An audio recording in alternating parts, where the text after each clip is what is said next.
Let's go. Can't hear you, brother. You're being silenced for your racism. Already. He's already... Check. Did you get me? I don't know. Good. Okay. How many times did you drop the N-bomb during that? Were you just spewing hate? Is that what was happening right then? Then they just... YouTube just shut you down. They're like, no, sir, we can't allow this. Michael gets into a froth like right before the show. We start talking about issues and he just gets like really worked up about particular groups of people. And he starts, and I'm like, dude, just calm down. We're going live in a minute. And this time, I'm sorry, I just kind of bled over into the live show, but YouTube took care of it, so we're fine. On that note, you know, they work with the intelligence agencies. They work with the intelligence agencies, so it's everything's under control. Is the point? On that note, I actually am pretty angry this election cycle. Like, oh no, oh shit, yeah. What about? The OSHA mandate, like that's one of them. I just like which one? the vaccine mandate that almost got fired 3 years ago. What's going on with that? Oh, it's just I just remember it, and I'm like that just makes me viscerally angry that this is the administration that did that, and they're not talking about it. Or the assassination attempts are making me angry. The like the gaslighting about Biden that like they still haven't addressed his mental capacity at all. That they're just if Michael, if you want to be happy, you have to let go of the past. I know this. So listen, what we're going to do is we're going to do a little breathing exercise right now. Yeah. Everybody, I want you to get in touch with your body. Feel your body against the chair you're sitting on. We're going to do a countdown, 30 seconds, breathing all the way in through the nose, out through the mouth. And we're going to expel all the hatred that we have stored inside of us by engaging in politics. No, well, I wanted to talk about my feelings because those are the most important thing. And also because I want to talk about them. So I have now spent a week being a Democrat again, which feels so good because it's like a homecoming for me. I've been in the wilderness for 4 decades now, and they've let me back in. And it feels really good to be a part of liberal society. The elite, you know, the bicoastal elite, the people in power, the institutions, they're happy to have me back. And I just like, it's nice to look at the TV and watch a presidential ad and think, that's good. She's right. And I like her and I'm going to vote for her. It's nice, man. It's nice. It's nice to not feel alienated all the time. Yeah. You wouldn't understand because you never. I really wouldn't. I have no idea what that feels like. Now, fuck that bitch. So anyway, what's happening for real is that I've been paying attention for the last week and a half since her glorious debate ass whooping of Trump. She did. It was outstanding. And that's not like a DEI evaluation. That's like I legitimately think she beat him fair and square. The story is that according to Pod Save America and Pod Save the World, which is their foreign policy podcast, these are, for those who don't know, this is the most important liberal podcast in the world. It's been #1 on iTunes forever and ever. And these are former Obama administration guys. And Ben Rhodes, who is basically Obama's main foreign policy advisor, is the head of the podcast. And so these are true insiders who know how the Democratic Party thinks, how people in the White House think, right? And they're saying, well, what we did the last few weeks is been studying Kamala Harris's foreign policy approach or philosophy by interviewing people inside the White House and inside the State Department and the Pentagon about how she has been, because she's been vice president. She's been in the Situation Room. She's been in all these meetings and everything regarding foreign policy. So there's a lot of people around there who know exactly how she thinks and and they're here to tell you, these Democratic Party insiders like Ben Rhodes, that Kamala Harris, is a badass, meaning she's kind of mean. It's true, they say. The rumors about her being mean. But that's a good thing. It's a good thing that 93% of her staff quits. It's a good thing. But these guys said today, it's on the pod. Everybody go watch it. Pod Save the World is the name of it. it's a good thing because she's going to be facing down Vladimir Putin and Xi Jinping. So we need somebody who's mean as president. And they also said, with, quite a bit of sort of relief, I think, that several generals in the Pentagon report that she is on foreign policy matters, especially, and this is the word they use, hard line. So if you think the American imperial project is going to veer in any way significantly from its original objective, you're mistaken. Kamala Harris is a part of the machine. All I said last week, all I meant anyway last week, was that she's just a particularly good pilot, or an underestimated pilot of the machine. She's much better at it than we thought. Biden was a catastrophe. He was driving the machine into the nearest iceberg, and they handed it off to Kamala, and we thought she's a DEI replacement, and we're going to hit the iceberg. Well, now we might hit the iceberg by continuing to go down the American imperial road, but not anytime soon is what I'm saying. She's keeping that ship on track, everybody. It might be the Titanic eventually, but we're still heading across the ocean, across all the oceans, as it were. And Kamala is our captain. That debate, I believe it is going to win an Emmy, and it was a production of ABC News. It was like a very carefully crafted. Don't do that. Every time a woman of color opens her mouth, every time she succeeds in this world, you people need to say that she didn't really do it herself. Well, I'm here to tell you, this is now Kamala's fourth accent. She's been. What's the newest accent? She had a new one. She unveiled. She had a Latino one in front of the crowd recently. Yeah, those are good. Yeah, nice little cholo twang. Yeah, add that in there. Well, she's from Cali. We grew up around Mexicans around here, so we know about that.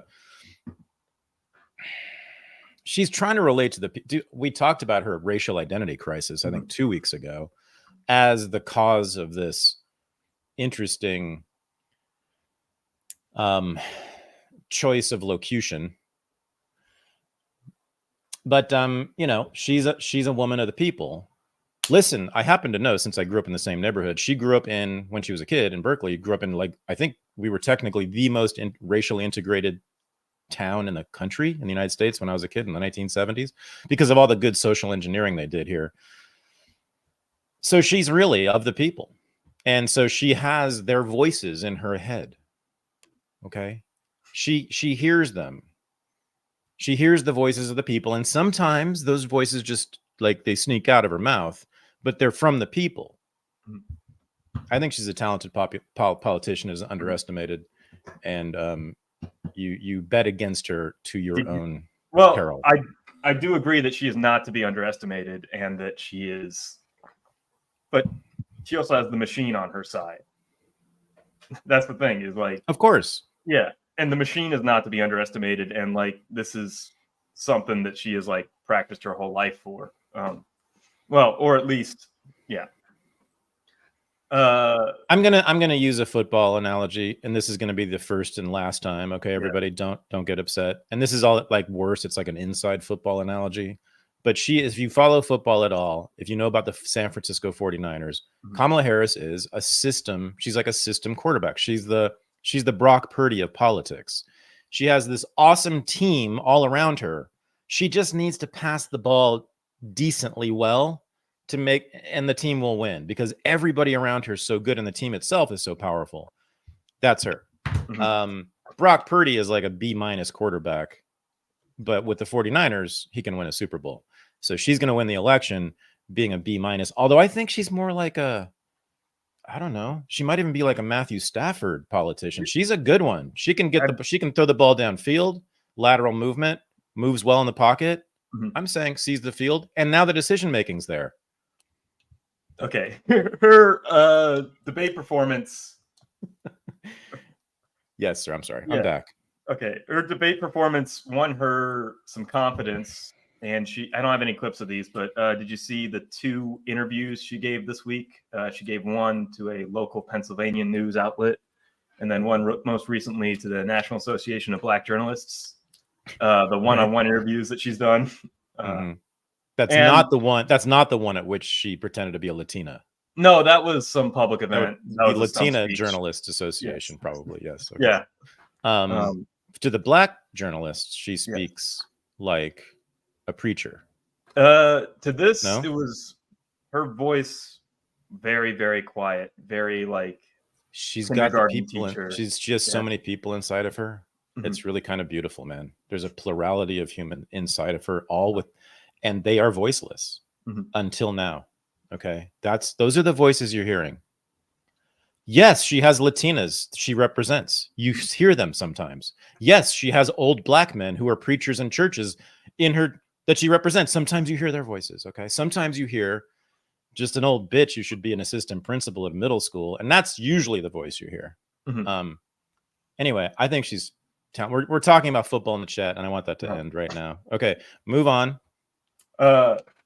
Anyways, I think she reverted back to her hungover self that is rambly and incapable of answering questions coherently once it was stripped back down to one-on-one. And she even like reverted back to a lot of debate night answers. I just hate the discriminatory like assumptions about her. Did you even ask whether this is the time of the month? I mean,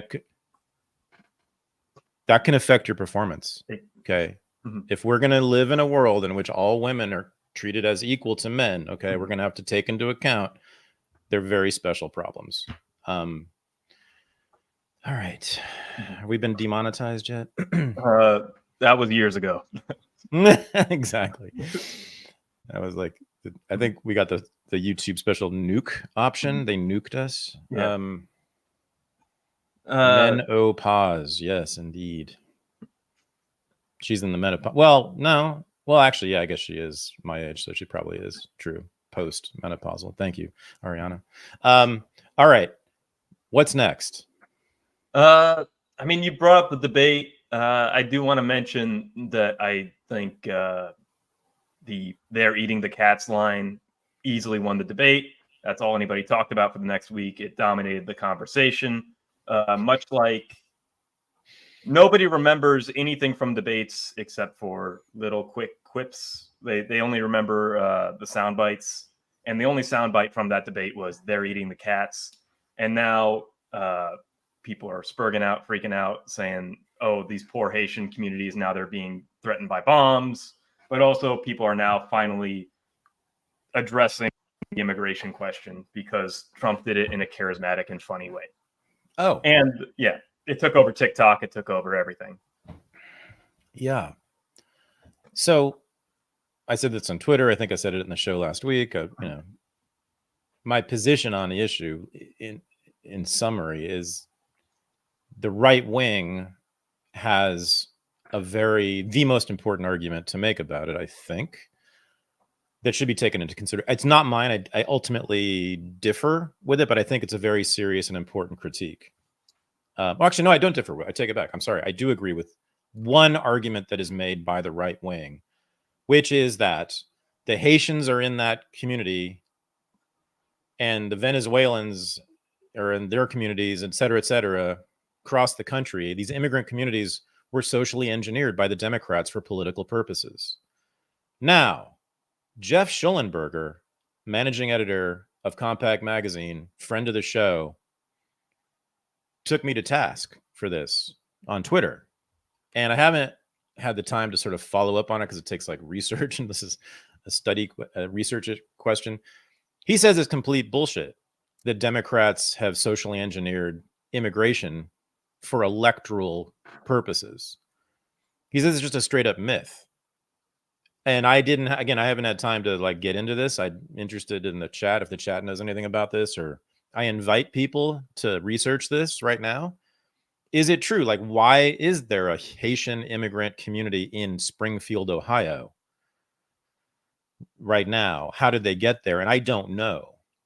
Ohio, I know a little tiny bit about Ohio politics because I went to college there, right near Springfield. In fact, that was the town we were next to. I was in Yellow Springs, and Springfield was just up the road. But it's always been, well, I mean, in my lifetime, it's always been mixed. Very purple state, lots of Dems and lots of Republicans. Mike DeWine was the congressman when I was there. Now he's the governor, I believe, right? Yeah. Mm-hmm. And I actually interviewed him when I was a college student.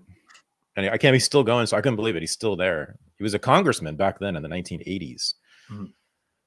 But, lots of Democratic districts because it's a Rust Belt state, which has those kind of Rust Belt politics. There's been so it was originally Democrat, solid Democrat, FDR, New Deal coalition, all the way until the 80s and 90s. And the Reagan Revolution came in and peeled away some of those old Democratic working class, like typically union voters. And they became known as Reagan Democrats. And then a lot of those people became Trumpists, or their children did, by the way. I bet you that a lot of those Reagan Revolution people gave birth to people who became MAGA, because it's a very similar lineage, trajectory in politics. Have you seen the Teamsters Union poll that came out this week? No. So the Teamsters are not going to endorse a candidate this year. Teamsters. Yeah. Oh, these are teachers. Yeah. Oh, sorry. My buddies, the Teamsters. Yes, the union I wrote a whole book about. Yeah, which is amazing because it's not amazing. There's a long sort of evolution of the Teamsters Union, but people need to know just the quick things to know about the Teamsters are that they were and still are the largest union in American history by far. At one point, there were 2.5 million members in the 1950s, and they're still one of the very largest. And they, until recent years, were led by the Hoffa family. I mean, from the 30s until the last 10 years, they were led by basically Hoffa or Hoffa associates. And the Hoffa faction and the Teamsters have been Republicans. When the whole rest of the labor movement, pretty much, at least the CIO, the basic industrial unions, were all, of course, the fundamental, the bedrock of the New Deal Democrat coalition. So the Teamsters then were taken over by sort of these insurgents who were actually founded by my parents, by my stepfather. My stepfather was one of the founders of Teamsters for a Democratic Union. He was a truck driver back in the 70s. And that faction actually ended up taking over the union in the 90s. And then there have been fights ever since. Hoffa took over again, yada, yada. Anyway, I don't know what the current state of play is in the Teamsters Union, but I just wanted people to know that we make jokes about Jimmy Hoffa, and I get asked every year by news outlets, like, where is Hoffa's body? It's completely unimportant.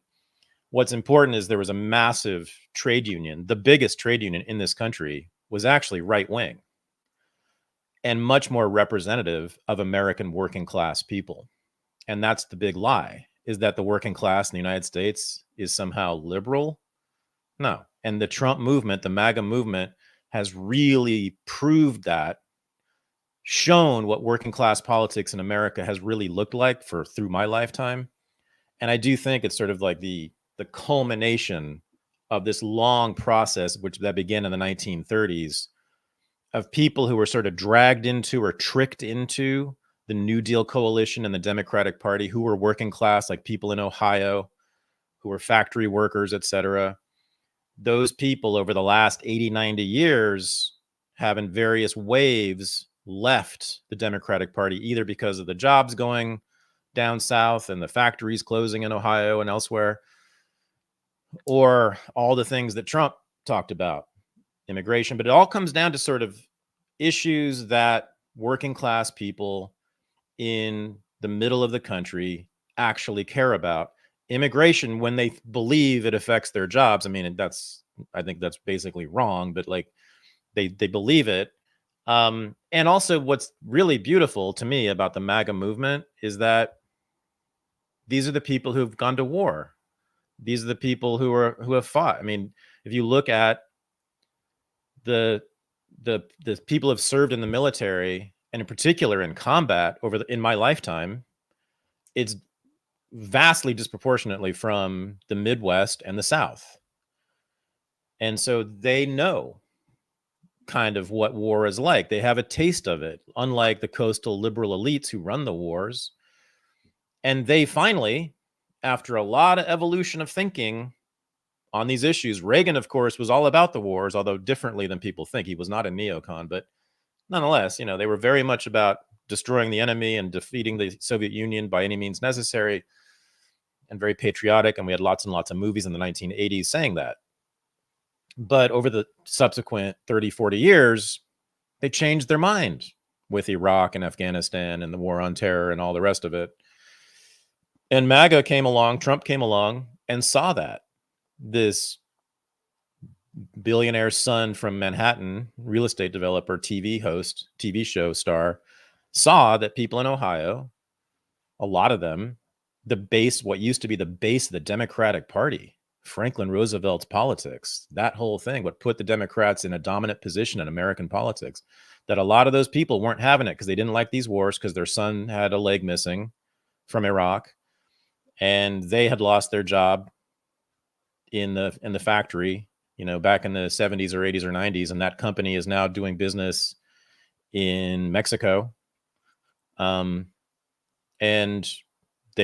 they see, it's true, they do see vast waves of immigration into their states that didn't happen. When I was living in Ohio in the 1980s, there weren't Mexicans there.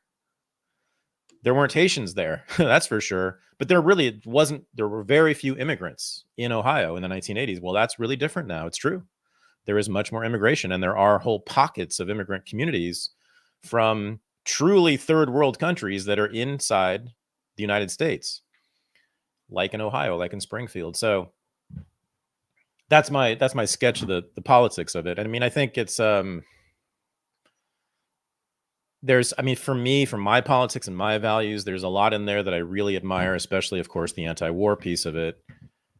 But the immigration piece is, of course, what we need to talk about much more. And I just think there's gross misunderstanding and ignorance about it. I still have not seen any evidence that the mass immigration we're experiencing, even now, with the mass border crisis, all this, has negatively affected in any meaningful, significant way people like that, people like former factory workers in Ohio. I mean, have you? What is the actual evidence? You can, I mean, Trump will talk about the increased crime rate, but I think we have pretty conclusive evidence that immigrants are less criminal than native-born Americans for sort of obvious reasons. They come here to make money and get jobs, not to do crime. I mean, yes, there are some criminal. Yes, the cartels absolutely have sent in their agents. And yes, they have taken over a big chunk of the drug trade in a lot of the cities and towns. Absolutely. But that's a very particular, subset of the immigrant world. I mean, the vast majority, we know this, are people who clean houses and garden for rich people. And they're not, I mean, the last thing they want to do is do a crime because they get deported. So anyway. Yeah, I think the stories about crime and cat eating, I'm not sure if it's possible to prove that that's statistically significant, but they catch attention because if it happens once, it raises the question, why did we even allow them there in the first place? I think the bigger concerns is things like housing. We're in a housing crisis, and I don't have this on my docket. I have other clips from the town hall, but that was a big thing they were saying is they know a lot of people in Springfield who their landlord told them, hey, could you move out for a couple weeks? We're going to renovate your place. And then they do, and then they come back and raise the rent to a place where the native Ohioan can't afford, and it gets moved into by some immigrant with housing Section 8 vouchers. And yeah, so, okay, so that's the social engineering part. And who do we think in Ohio, I think it's Greene County, Ohio, which I think, at least when I was there, was a very blue county, very Democrat. I mean, who do we think in Greene County, Ohio, gave those, or maybe it was in the state government, made sure those Haitian immigrants got food stamps? I mean, and then why though? So the theory, right, the Great Replacement theory, which you and I have talked about quite a lot, and I know you're very sympathetic to, and I'm quite sympathetic to, Although Jeff Schellenberger made me start to rethink this, maybe I've been wrong the whole time, is that they're doing it because they're assuming the Haitians will vote Democrat. And that just always made a lot of sense. And also we have countless statements by Democratic Party high-ranking officials saying basically just that.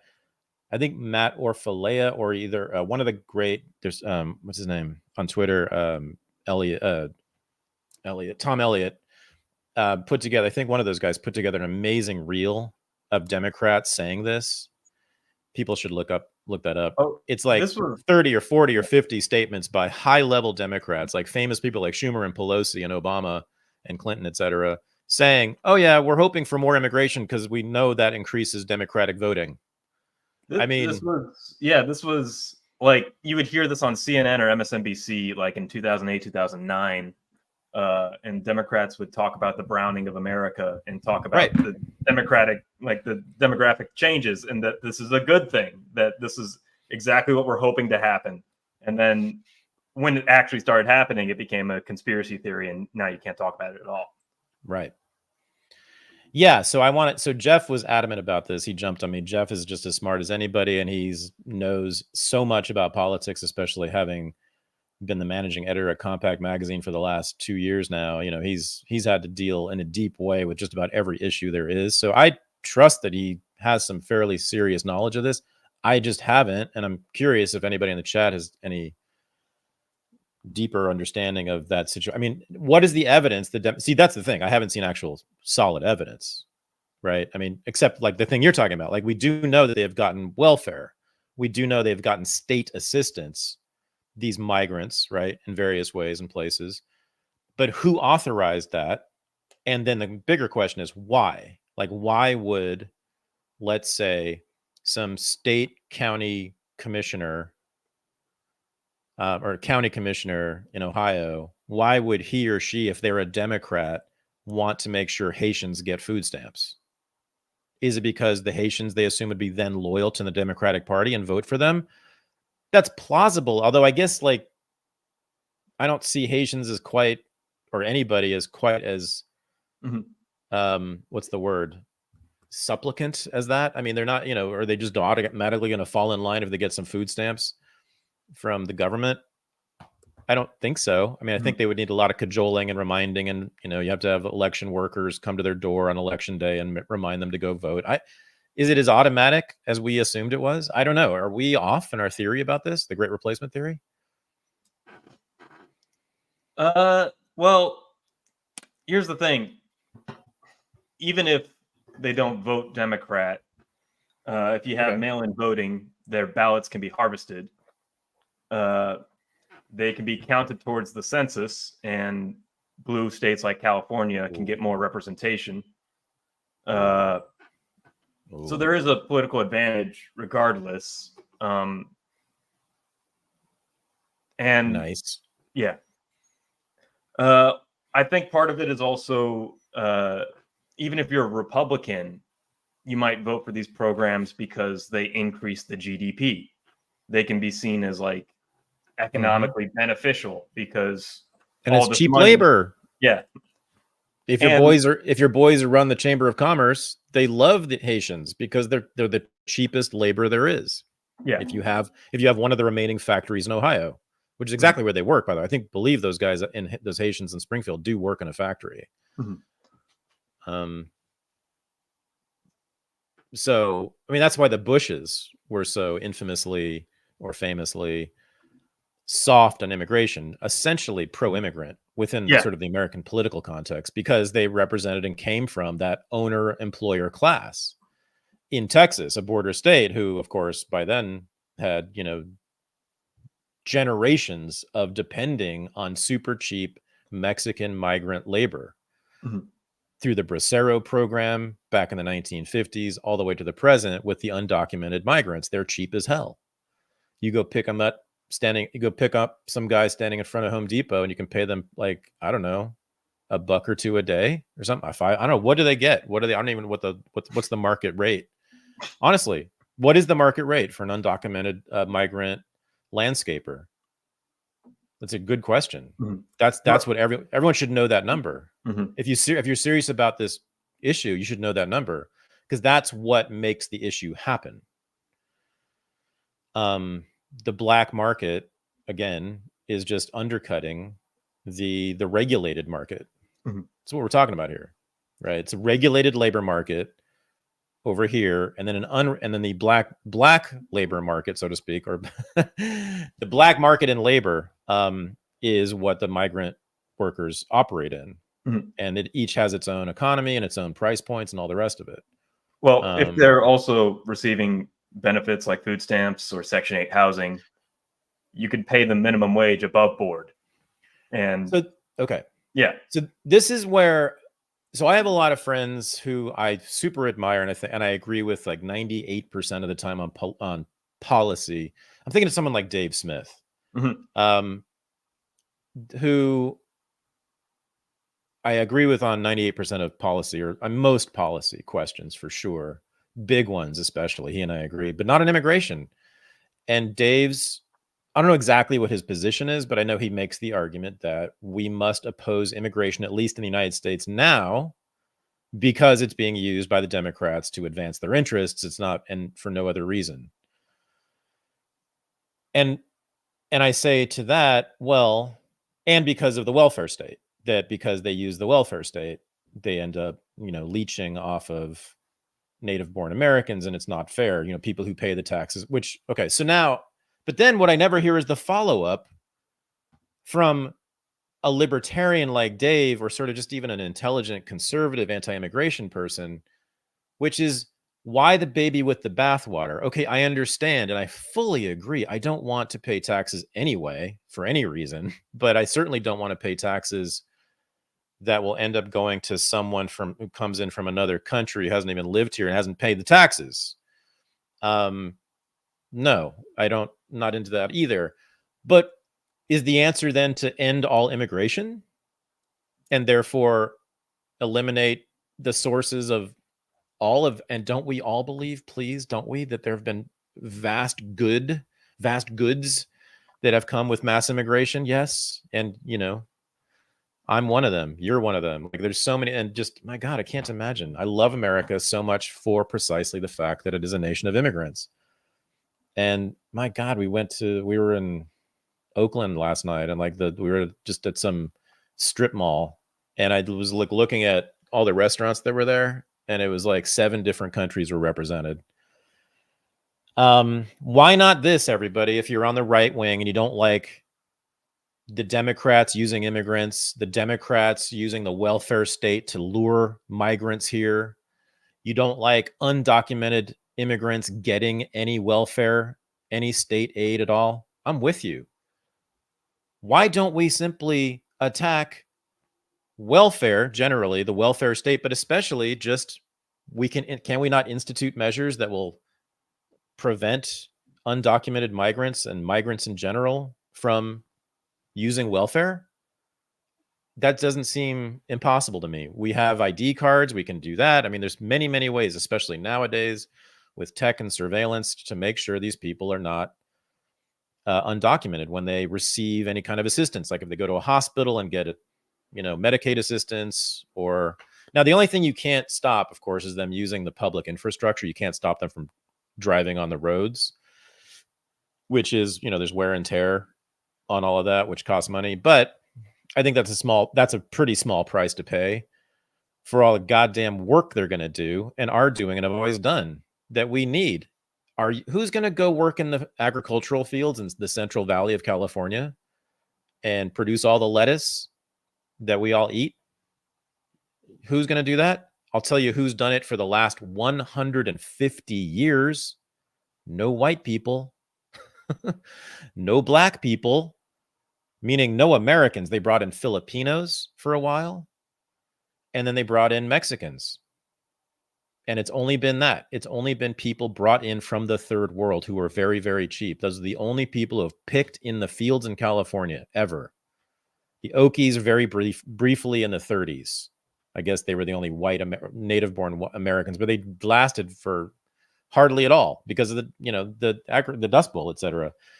It's been we've depended. The reason we have such amazing food in this country, and we have the best produce in the world by far, is because of that. Because we've had the cheapest damn migrant labor in abundance. And we didn't stop worrying about cutting that off until the 1960s when Cesar Chavez and the United Farm Workers Union and the AFL-CIO started calling for a limitation on immigration from Mexico because they didn't want to compete with that cheap labor. Yes, it started with them. I've said this before. It started with the left wing and labor in the 1960s. Those are the ones who called for immigration restrictions, in particular against Mexicans first. So there we are. I don't know. I mean, there's also just a deeper moral question, I guess, or ethical question. I just find it impossible to feel like I have the authority to determine where other human beings can live on Earth, that I somehow have the right and authority to stop people from Mexico or the Philippines or anywhere else from living in this country that I just happened to be born into. I did not choose to be an American. I didn't do a single thing to become an American. I was simply born here. And because of that, I have the power to determine that a family of 9 people, headed by a woman who wants to be a housekeeper in Beverly Hills and a husband who wants to be the gardener at the same house in Beverly Hills, and they have 7 children. They just want to get them through, public school. Yeah, that's another way in which migrants can use but we can even eliminate that if we want to get hardcore. I mean, and those kids are going to do similar things, I assume. Mm-hmm. I mean, really, I just don't get it. And have you guys ever had a flauta? Like, are you not like what? Why are we opposed to this? Why is this a problem? Except for very ignorant racism. People's cats are being eaten. Oh, let's talk about that. Yeah. Yeah, let's talk about that. Cats, right. So first of all, we have no evidence that they ate anybody else's cats. That they stole cats and ate them. None. Okay. The next thing is, why exactly is it bad to kill and eat cats? They are wonderful companions that provide amazing joy to their owners. They are cute and adorable and teach humanity how much we can love each other and how great it is to be alive. I think pigs are really adorable, and they're also extremely intelligent. And I lived among pigs, like actual pigs, fairly recently, and I know this. They're very smart and they're very sweet and they're cute. Cows are nice. They're nice. They just stand around and eat shit off the ground. They're totally chill. Never hurt anybody except a fly, literally. They're cool. But we slaughter them like it's the Holocaust on steroids and guzzle them down our throats as fast as we possibly can. But that's cool. But oh my God, if we eat a cat, oh Jesus God. Well, those savages. We can't have that in our country. We're too busy slaughtering cows and chickens and pigs en masse. Please explain. It doesn't have to make sense. It doesn't have to be. Thank you for the white flag. Well, no, it's just like it doesn't have to. You don't have to scientifically prove why you love a species more than another, except that one you raise to be tasty and delicious, and another you raise to be a companion, like domesticated wise. And we have different cultural practices. And that cultural practice leads to some understanding of social order and stability. And if you import people with different cultural practices, things are just going to get uprooted. And there's going to be chaos. No, there's not going to be chaos if somebody eats a cat in Ohio. There's chaos. Yeah, why is there chaos? Because of the cat eating. The alleged cat eating. Because people's lifelong friends because that they love of very racists like you, okay? Freaking out about no, I don't always with the name calling. well, listen, call a spade a spade. I mean, are you serious? Yeah. Yeah. Like, I don't think a country needs to be everything to everyone. I don't think I think Haiti. So to pivot a little bit, if you're anti-immigration, you should be anti-intervention. Reason why there's a humanitarian crisis in Haiti largely has to do with America knocking out every single time they've tried to have a stable government in the last 200 years. And the concern used to be Muslim immigration, and this was a point that Farrakhan made. He thought that a Muslim immigrant ban was a very good idea because we have done nothing but antagonize those countries for the last 20 years. So, of course, people coming from there aren't going to like our country. And there's a risk of importing people who hate our country if you take people from places that we've destroyed with our bombs. So I think, yeah, the best thing that America First ideology can be is a very internally consistent, traditional, national sovereignty, limited scope of the world, where it focuses on the interests of its own native-born citizens first. And, it doesn't have to be everything to everyone. And, very, very limited in scope, but makes sense and something that people can believe in. What you just did, I think you just pointed to, in your usual brilliant fashion, you pointed to the deeper issue at play here, and there's a new issue with immigration, and I'm actually sort of thinking through this on the fly here, but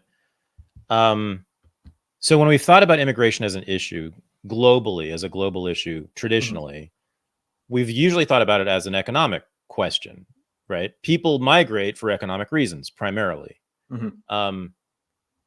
overwhelmingly, right? Like all of our ancestors, I'm sure, it was entirely for, or almost, well, I guess the pogroms in Ukraine was for my Jewish ancestors, but otherwise, and even for them, I'm sure it was partly economic. They chose to go to the United States instead of Palestine, even though the Zionists promised, because it was like, this is a fucking flat piece of dirt in the desert. Why go there when we could go to Chicago? But so overwhelmingly, migration has been determined by economic factors, economic pushes and pulls. Well, not so, or less so in the last 30 to 40 years with the wars on terror led by the United States and its allies in Western Europe, which decimated the Middle East to such an extent that it caused millions and millions of people living in that region to need to flee. Whether or not they were poor, or not, they needed to leave Syria and Iraq, Libya, and many of the surrounding countries as well. And so that's government intervention of the worst kind. Those are imperialist wars, or you could just call it wars in general. I mean, but carried out by governments of the West against that part of the world, which created the mass refugee crisis and then the resultant immigration crisis and the resultant rise of the right wing in Europe. That all, Tommy Robinson and the riots in the UK against the immigrants recently and all that stuff, UKIP, Brexit, much of that, almost all of that politics, nationalist populism, was a result of or a reaction to Western imperialism, right?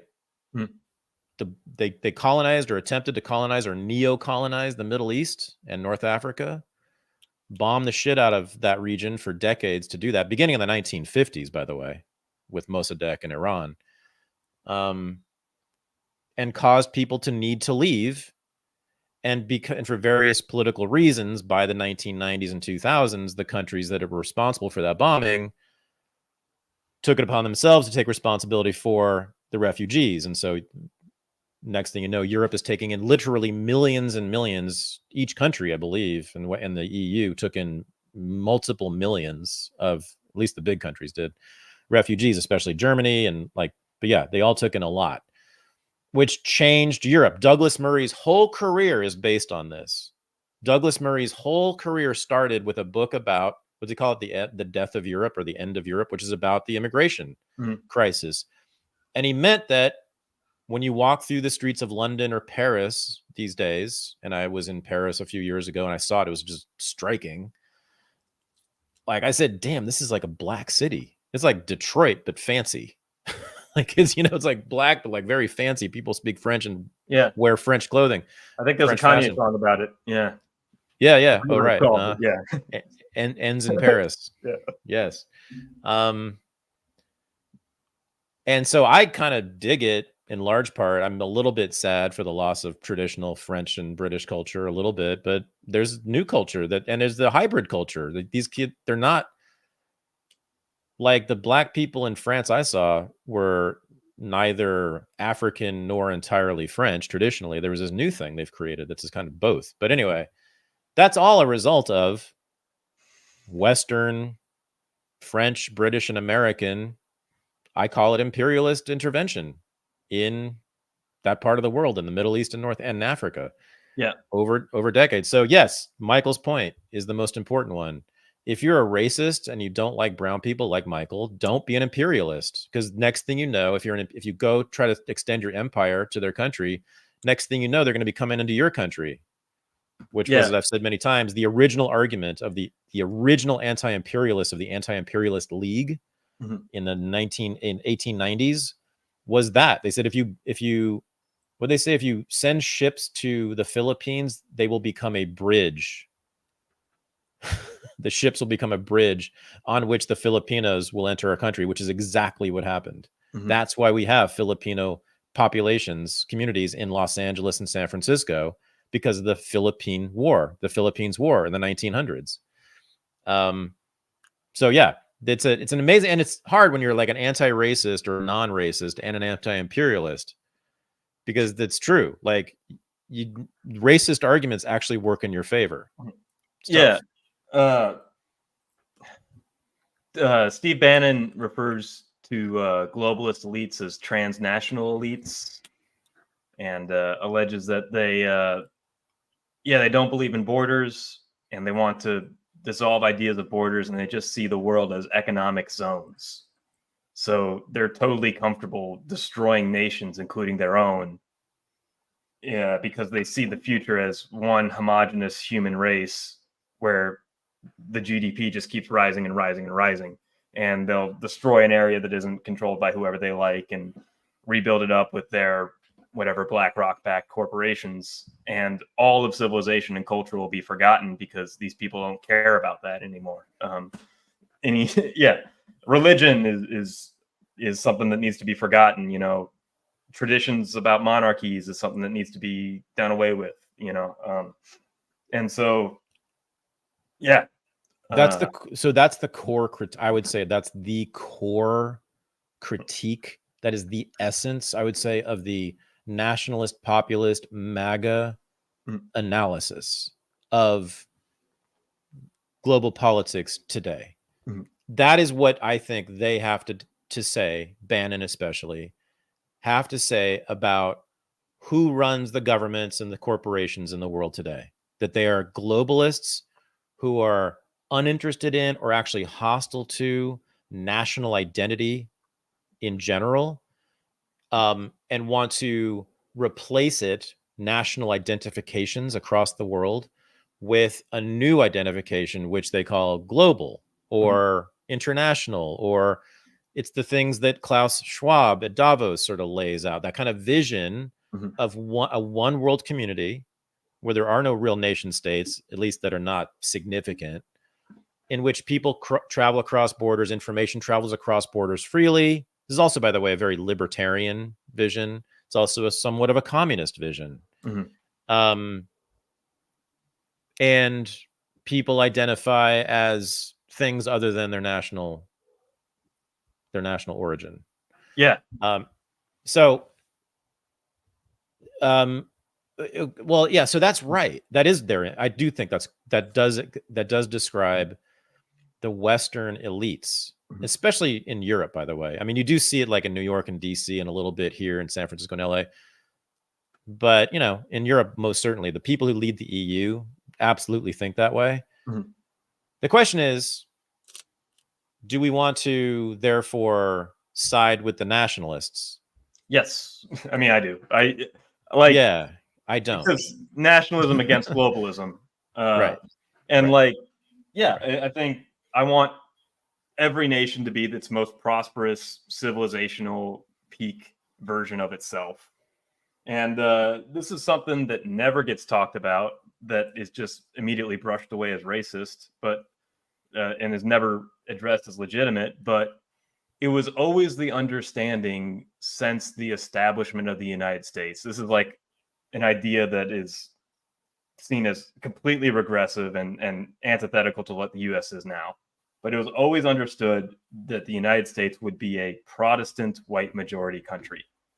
And immigration was always dictated, the numbers of people brought in was always dictated with the explicit understanding that that white Protestant majority would stay a white Protestant majority, because the laws from England and the Protestant work ethic that built this country need to be maintained, and we need to maintain a common culture to have a common identity.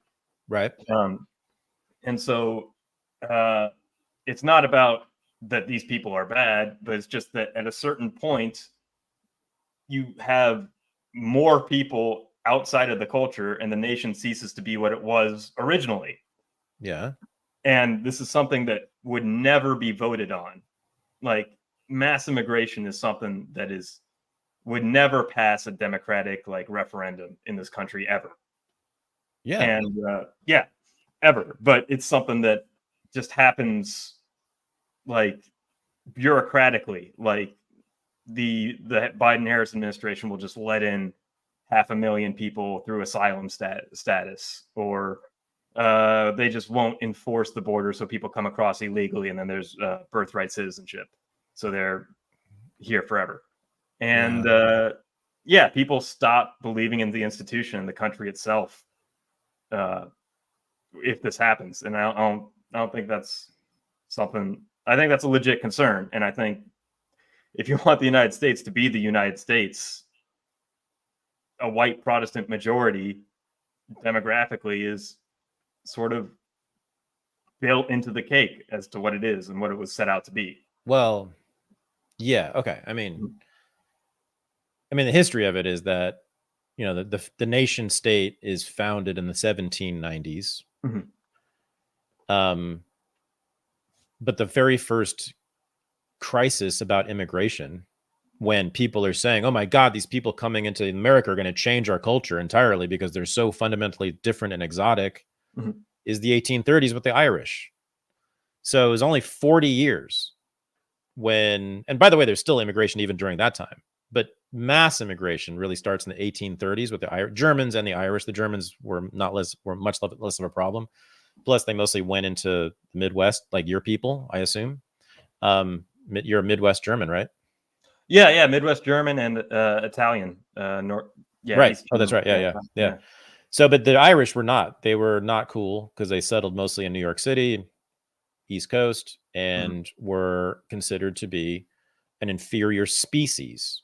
They were considered to be an inferior race or a species. Many people thought they were Black African. Yes, white skin, but had African souls or something.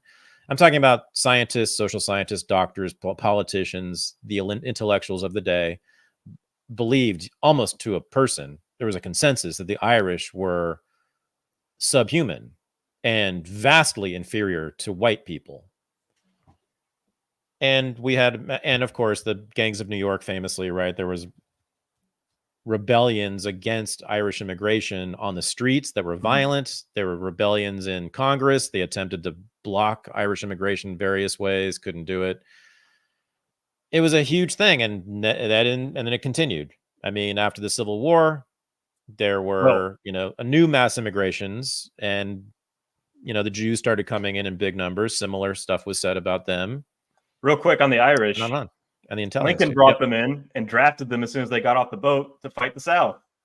Like, yeah. Right. Useful motherfuckers. I know, dumbasses. Yeah.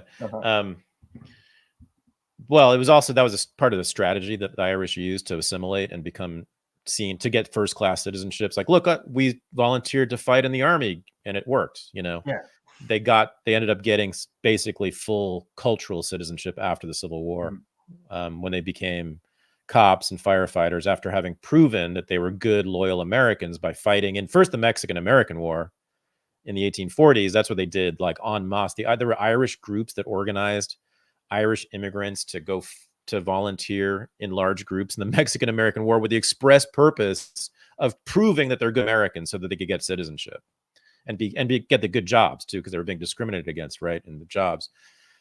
So I'm just saying, dude, like, your white Protestant domination was about a 40-year project. Well, and I mean, the Irish never overtook the majority. Like, they were never mass imported to like a level that would threaten the Protestant majority. No, but New York City became what it became, a freak show. I mean, from the point of view of your white, from your WASP elites, New York City beginning in 1830 became a freak show, and it never stopped. It's been a freak show since the 1830s. It's just been one wave of immigration after another, and New York City has gotten the brunt of much of those waves. And we know, if you've ever been to New York, you know what I'm talking about. It's just like every country on earth is represented basically in every square block. That's 18. I'm saying it's 200 years unbroken of that happening because of immigration. New York City also became New York City, the greatest city on earth, because of that, precisely because of that. And also, I guess I'm just really curious about you being, an Afro-Cuban percussionist and all in Indiana. Why that's me assimilating to the dominant culture, honestly. Totally. It really is. Well, I was taught that at an institution. I didn't know what I was getting into when I got here. I thought I was going to play classical music. Right. You're also in a college town. Yeah. Right. So it's like way cooler to be an Afro-Cuban than to be a Midwest German. Yeah. Right. So I don't know, I guess, but maybe that's why you're just rebelling against all this stuff. Well, here's the thing. It's like there's less racism if people don't feel threatened by other races. Like the people of Springfield were saying, we've seen white supremacist groups like Blood Tribe here marching for the very first time in the past couple of years. And I've been here for 40 years. And like, these people are only here because tens of thousands of people of another race got brought in here rapidly. And their grievances are being heard for the first time because of that. For all this cry about racism, like, there have been immigrant riots all throughout American history, and there have been like lynchings and real violent anti-immigrant groups. I really haven't seen any of that this time around, and we've had the most non-white immigration ever. And so I think these are very civil grievances that are being brought up. You're right. Well, let's think about this though. So let's do a little quick history tour again. Like, violent reactions to immigration or immigrants in American history. So you have Bill the Butcher, Gangs of New York, 1830s, 40s, 50s. San Francisco was a real center of this stuff in the late 19th century against the Chinese. We had full-on pogroms right here. Or, Chinese people just walking down the street would get beaten up. That was led by the labor movement, by the way, the big trade unions and San Francisco Democratic Party politicians led by Thomas Kearny, and the big street in San Francisco is named after him to this day. Kearny was the leader of anti-Chinese pogroms in San Francisco in the 1890s. Japanese, I mean, they did the same thing. There were lynchings of Japanese in San Francisco and California. especially 1910s and 20s. And of course, they disenfranchised them and stole all their land. The state did. I mean, and then it just goes on and on. The Jews had their fair share of, reaction. The Italians, my God, there was massive movements to deport all the Sicilians and Italians, through Prohibition, but even before then, because many of them were criminals and gangsters. It's true, as were the Jews. Not to mention the fact that they were cavorting with black people and managing jazz clubs, things like that, degrading American women. Yeah, and then after World War II, I mean, there were anti-Mexican, as I said, there were some anti-Mexican lynchings when the Bracero program was happening. And then you had like there was the anti-Japanese stuff in the 1970s. I think some Japanese people got attacked on the streets. And then of course, the anti-Arab stuff later. The poor Sikhs who get confused for Arabs and Muslims get attacked every time there's anything happening with Arabs and Muslims. And so what people are saying, I think, about the current moment, and you're right, and that's a really important observation, we're not seeing that kind of violence on the streets when there is so much immigration going on and so much politicization of it. Still, you're right, Americans are not beating people up in the streets anymore over it, partly because Americans are all fat and can't fight. And I mean that. That's in part, I'm not kidding. I think like something like half of American adult men are physically incapable of fighting. Like, seriously. So there's that. But also, I think the bigger and more important serious critique is that I think people on the left would say, and I think there might be something to this, that they don't need to fight in the streets anymore, the anti-immigrant xenophobes and racists, because they have a whole movement and a presidential candidate who represent them, who can channel their anger and their frustrations. And they understand that they can actually get policies enacted, like the Muslim ban, and they don't have to fight people in the streets. That's my guess. Yeah, that's a great pro-Trump argument right there. Is that anti-immigrant sentiment will be channeled through the political system, and their grievances will be met productively, as opposed through violence, which is how it's been throughout all of American history. Yeah. It's a great way to convince a liberal to vote for Trump. Yeah. If you don't want violence in the streets, vote for the guy. We'll get it done other ways. And we know you guys all think the same thing about the Browns anyway.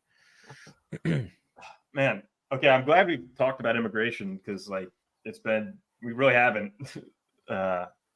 But there's too much important stuff that happened this week, and we've got very little time left. I opened the show talking about anger. I want to talk about fear, because I felt a lot of fear following the pager attacks that Israel just put off, because I'm looking at any device with a lithium battery as if it could be a ticking time bomb, and that I need to encase it in concrete, especially if all you need to do is be labeled a terrorist by an intelligence group, and they can just blow up your lithium battery, and the cheerleaders of the regime will laugh at you for getting your leg blown off, or your child dying as they try to handle your device. This seems like a really serious escalation in war and civil liberties, and I have no idea how this happened, but yeah. Did you see the Michael Rappaport video about it? Yes. Yeah. That's beep beep. Beep beep.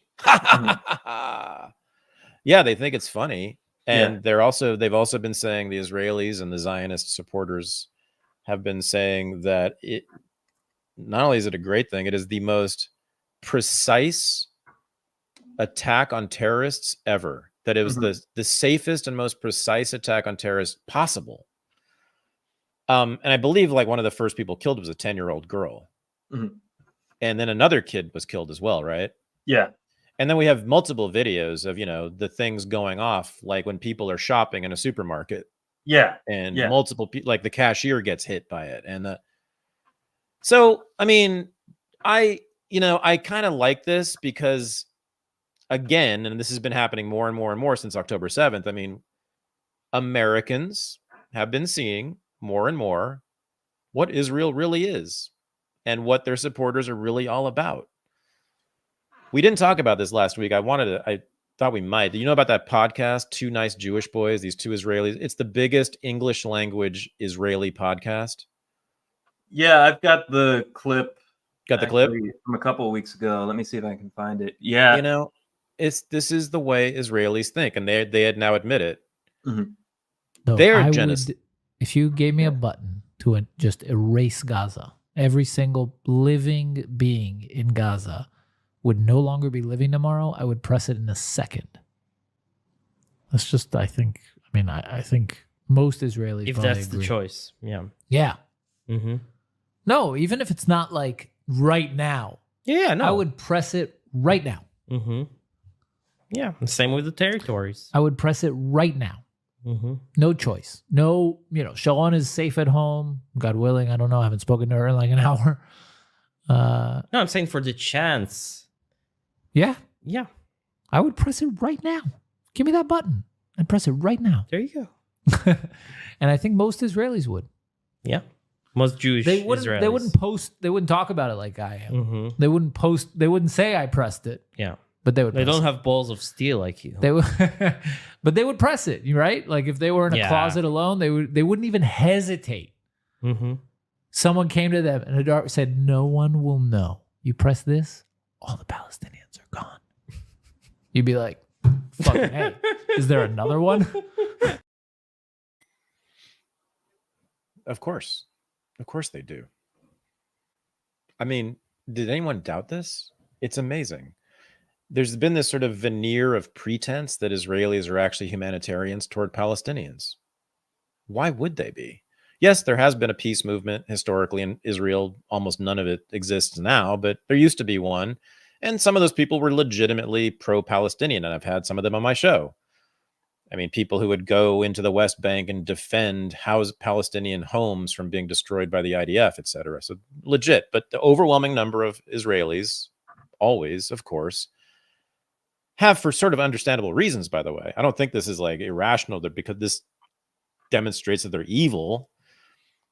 They have been absolutely genocidal toward Palestinians, of course, because their project really requires it. And the peace movement in Israel was always a rejection of Zionism. Zionism requires the displacement of a people, and those people have resisted, and that requires, therefore, the killing of those people So, I mean, it's that simple. And because the Palestinians have continued to resist, Israel has had to continue to kill them. It's really that simple. So it's not that these people are evil necessarily. It is only, I think, that Zionism is evil. If you follow this ideology and its logic of Zionism and you choose to live there, then yes, I would, if I chose to abide by Zionism and to live in Israel, of course you would need to want to kill the Palestinians or eliminate them in some way or another. Of course, you're an idiot if you don't. And that's the way most Israelis think. They think you're an idiot if you're at all sympathetic to the Palestinians. What I've been saying for 20 years now, since I've been teaching and talking about this issue, is that the hard right wing in Israel is right. They've always been right. Yeah, the Palestinians are not going to accept a Jewish state there in any way, in any form, so long as it's a Jewish exclusivist state. They're not going to accept it. They will not accept, therefore, a two-state solution. They therefore will not stop resisting violently so long as there is a Jewish state there. That's correct. The left, the liberals have been denying this for 20-something years, right? And I've been saying it since the jump, since the Second Intifada. Those people, you're right. The Netanyahu and the right wing in Israel has been right. Yeah, the Palestinians will not accept a Jewish state. You're right. They will fight until it's gone. It doesn't mean they want to kill all the Jews. That's just stupid, childish stuff. They're not anti-Semitic. They're anti-Zionist. Are some people in Gaza like legitimately anti-Semitic? Of course, no doubt about it, because Israel's been telling them for decades that we're killing you because we're Jewish. Jewish people do this. That's what Israel's been saying. So they've believed it. Some of them. But even there, I mean, all the Jewish anti-Zionists I know have lived in Gaza. Like Gaza, they've lived there. Many, many of them. I know personally many Jews who have lived in Gaza recently and had zero problems. In fact, were protected by Hamas.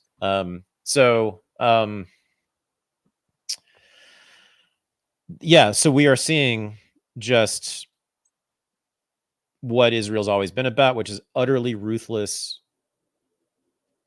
nationalist movement that requires killing. They have to kill because the Palestinians resist.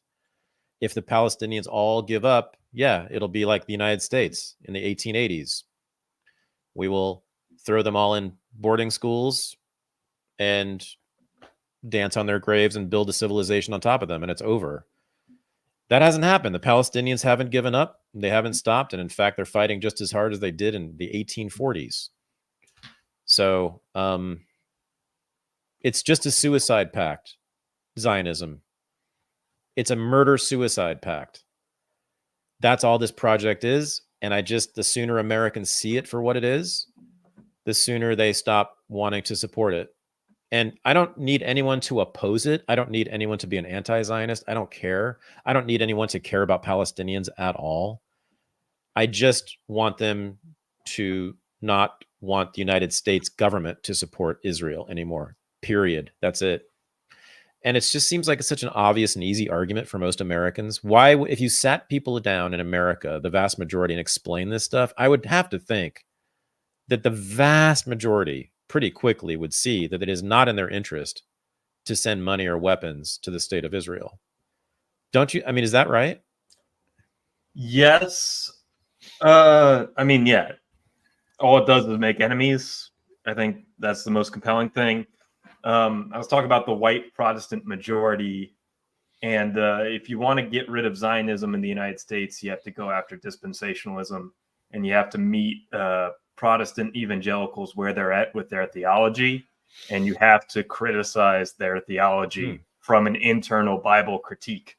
Oh, wow. And this is why I think Tucker Carlson is doing some of the best work, anti-war work, period. He had an interview with John Rich, and John Rich of the country star. Yeah. JR, yeah, of Big and Rich, and he had a hit about the Book of Revelations, and without ever mentioning Israel or Palestine, he talked about how he's a preacher, or his dad was a preacher, and he studied the Bible his whole life, and he got this inspiration for a song, and he read the Book of Revelations word for word, and went after the theology that said basically Jews have their separate but parallel tract, which is what a lot of mainline Protestants believe now because of the Scofield Bible. And he basically goes after the Scofield Bible as being sort of just a lazy reference material thing that was kind of a scam, so preachers could just get their lesson plans handed down to them without doing a lot of work. And without ever mentioning Israel, Palestine, he basically says, and there's some big foreign policy implications about this. But they just mentioned that. But they're not the chosen nation anymore. Yep. But he just flicks those dominoes down. And so for anybody to read the Bible on their own, they'll find out that the Zionist project has nothing to do with the Christian theological project at all. And American Protestants are hoodwinked into thinking that it is because Israel has the same name of the country that was in the Old Testament. So it must be God's plan for them to rule alongside the United States, which is God's favorite country. But we analyze the Bible line by line in our Bible course at the Academy, and people can watch it if they would like. And there is simply no reference by anybody's interpretation, except for Zionists,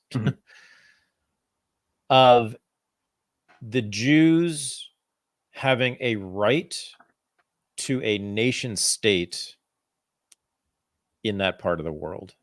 There is nothing there. There is nothing there. Yet the entire Zionist project, the state of Israel, the entire thing is founded on that premise. Right? That's the whole thing. The Bible says we should be here. And not just that, have a nation state, right? Israel's not just Jews living in that place. It's Jews having a sovereign nation state in that place, an ethno-state in that place. The Bible does not say that. Nowhere. Neither the Old nor the New Testament. It does not say that. So it's wild. The state of Israel is simply a collection of frauds. It's one fraud stacked upon another and upon another.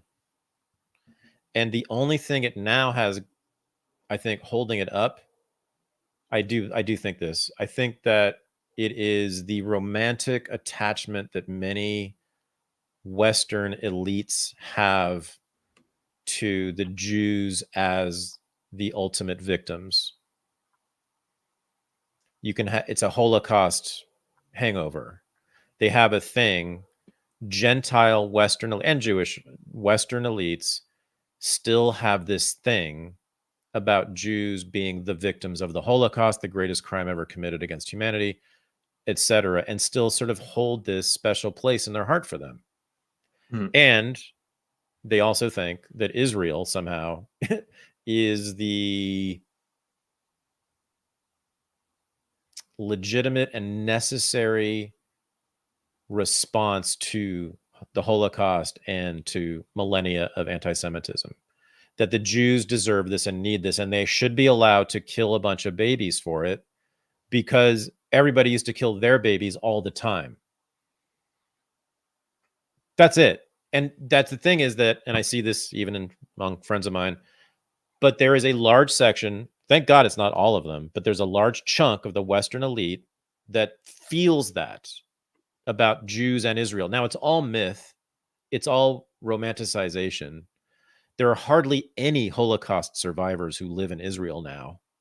It is overwhelmingly, and by the way, it's like a majority Mizrahi, so meaning Arab Jews, who had nothing to do with the Holocaust, were nowhere near it. That's most Israelis are now Mizrahi, and even the Ashkenazi Jews, we're now what, 4th, 5th generation Israeli, so it's hardly any Holocaust survivors there. To think of like some tech dude living in Tel Aviv, who lives with his boyfriend and vacations in Ibiza and is a DJ on the side, somehow like deserves some special dispensation as a historic victim of oppression is just, and therefore he should be able to walk into Gaza and shoot up a house and wear the women's underwear and do a TikTok video about it and then blow up the entire neighborhood and then cheer about that. I mean, it's amazing. This whole thing is a fucking fraud. One after another. Hebrew, this whole thing about how they speak Hebrew, that's one of the most amazing things ever. What a project. So basically no Jews in the world spoke Hebrew as of 1948.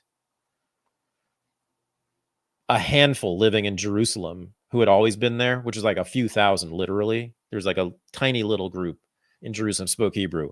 Everybody else, like my ancestors, no, we spoke Russian, Yiddish, English, French, whatever, famously, whatever language was required in the country we chose to live in, Jews chose to live in.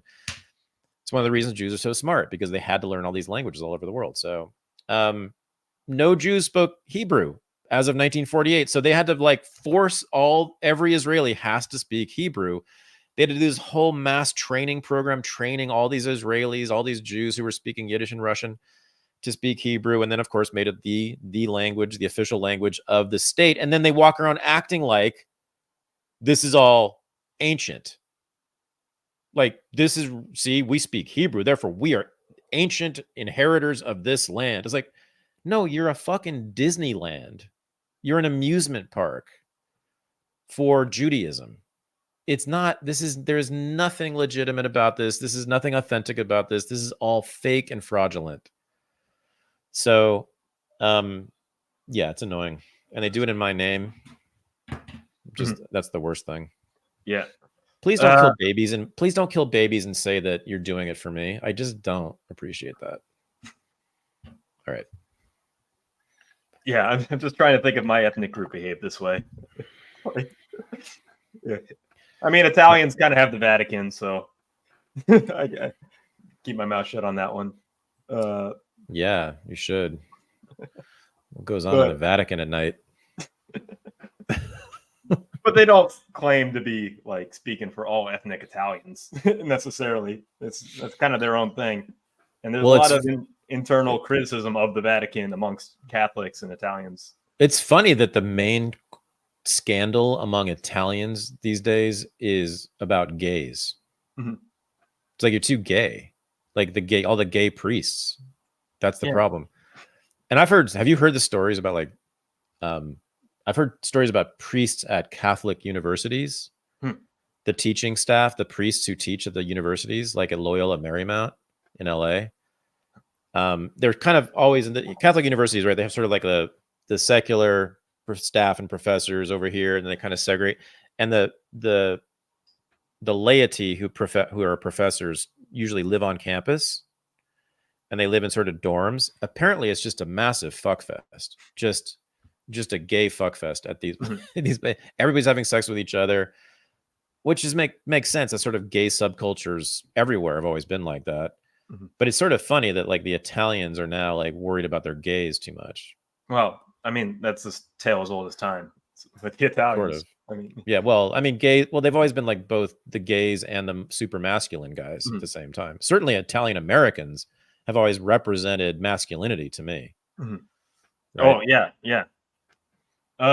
Sorry, we got like less than 5 minutes, and I want to talk about the escalation of the war in Ukraine, but more specifically, the second assassination attempt on Donald Trump, and how the guy who did it was basically a recruiter for the Ukrainian army, a champion of every single CIA cause, big fan of the Free Syrian Army, had a 291-page manifesto, and yeah. 2 attempts in the last month, is it? Yeah. And we barely talk about it. You and I almost forgot about it. Yeah. There's that. I am still, my head spinning. Like, Biden melted down on stage and had to drop out of the race. Trump got shot in the ear, and now someone tried to kill him again a month later. Kamala Harris is now the nominee, and I don't know what to do with the world. But anyway, so there's that. What you're going to say? Oh, yeah. No, that's what makes me angry is like the people who like set the agenda, the New York Times, ABC, like it's Trump's fault that he brought this assassination upon himself by being too mean. He just, for all these years, that's what they're saying? Yeah. That for all these years, he's brought the rhetoric up to like make politics more dangerous and more mean and more hostile. And that's resulting in things like assassination attempts. And so it's because of Trumpism that we've seen politics get more dangerous. And that means assassination attempts on his life. So if only he was just nicer to people, people wouldn't try to kill him. It has nothing to do with calling him Hitler for 6 years. Yeah. 8 years. Yeah. Okay, so there's that. Then, maybe even more interesting, is the biography of this Ryan Routh dude, who tried to kill him on the golf course. Volunteered to serve in what's it called, the Ukrainian International Corps? They have a special fancy name for it. It's Malcolm Nance did this famously, went over and served. Anyway, it's what all the foreign mercenaries serve in. It's a unit within the Ukrainian military that is made up of foreign mercenaries. Like, are you thinking about the International Volunteer Center, or no? The Corps, the unit itself, has a name. The International Legion, maybe. Anyway, yeah, people know what I'm talking about. So yeah, he was there. He was in Ukraine. I believe he fought or somehow like served in that unit, even though he's like my age. I think he's in his 50s. So I don't think he somehow served. Well, Malcolm Nance is like not only my age, but he's fat and stupid. He still served. But anyway, some of these mercenaries who have gone over and fought for Ukraine are some of the just saddest characters I've ever seen in my life. But he was particularly fanatical about the Ukrainian cause and about his hatred of Russia and about the need to go to war against Russia and even invade Russia, conquer it, overthrow the government, and install a sympathetic regime, a pro-American, pro-Western regime in Russia. I mean, that's where this guy was. And he was calling on the world to join him in this cause, to fight against Russia, to overthrow Putin and take over that country, and save the Ukrainians, And he writes this manifesto, a book, which he publishes, right? And Max Blumenthal actually went through the damn thing. And everyone, if you're interested, go on Max's Twitter feed, and he breaks it all down on his Twitter feed as a long thread, screenshots, parts of the book. And there's a lot of good, juicy tidbits in there, and a lot of stuff about Malcolm Nance and about that international core in Ukraine. And again, speaking of frauds, another complete fraud. They never did any actual fighting, of course. There was no funding for it because of all the corruption in Ukraine. They had no funding, no resources. These guys, these Americans show up, and they're gung-ho ready to kill some Russians. And there's like no anything. There's no supplies, no equipment, no transportation, no communications. They had to like go to the supermarket or to like Costco in Ukraine and buy like basic supplies for their headquarters. And it's nothing like that overturns any major narrative, but it's just more sort of speaks to the general corruption and, I don't know, moral vacuity of the Ukrainian cause, the Ukrainian government, how corrupt and empty they were and still are, and just how fraudulent the whole cause has always been. That's what it speaks to. But it also speaks to the fanaticism. It speaks very much, I think, to the fanaticism of that group of Americans, pretty small group, but a very influential group, who took up the Ukrainian cause, from Sean Penn all the way down to Ryan Routh. These guys have been hardcore. These are the kinds of people, and I've seen them on Twitter. Thank God, again, they're a very small group, but they're a very influential one. These are the people who actually cheer when missiles hit Russian apartment buildings, when the Kursk offensive into Russia happened, and when Ukraine sent a drone into Red Square, which thank God didn't kill anybody, but it could have. But they loved it. They wanted more.